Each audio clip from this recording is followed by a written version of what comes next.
Eins og hindin þráir vatnslindir, þráir sál mín þig og Guð.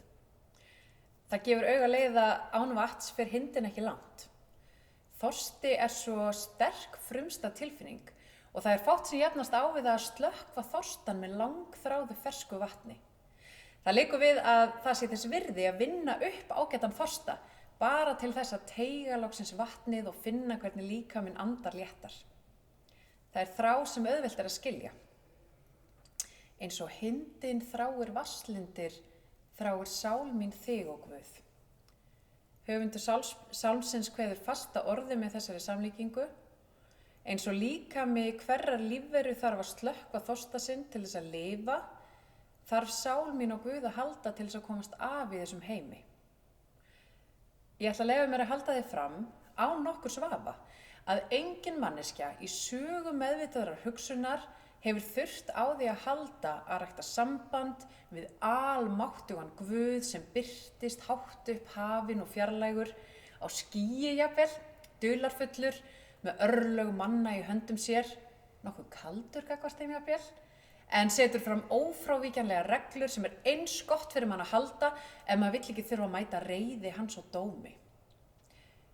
Ég get ekki lifað án vatns, en ég hugsa að ég gæti lifað án þessarar undarlegu persónu í lífi mínu.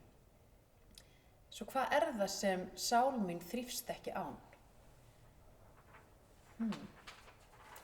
Hvers konar Guð það? Hvað Guð? Ég svo lánsöm í lífinu að ég þekki þá tilfinningu, það ástand, þegar sál mín hvílist í öryggi og ég andlega nærð. Og ég veit svona nokkurn veginn hvað þarf til. Ég þarf til dæmis sterk, kærleiksrík tengsl við fólk. Ég þarf að elska fólk sem elskar mig. Sál mín þarf tilgang, að finna að það sem ég og get gert skiptir máli fyrir aðra. Ég þarf að fá að trúa því að ég sé nógu góð eins og ég sköpuð með öllum brestunum mínum og beiglunum. Elskuverð, þrátt fyrir allt. Að þegar ég iðrast sé fyrirgefning möguleiki. Að ég megi trúa því að það sé til eitthvað sem æðra en ég, sem þráir það fyrir mína hönd að ég njóti velferðar í lífinu, vaxi og dafni. Ef Guð getur verið þetta, þá þráir sál mín Guð eins og hind sem þráir það eitt að slökkva óþolandi þorstan.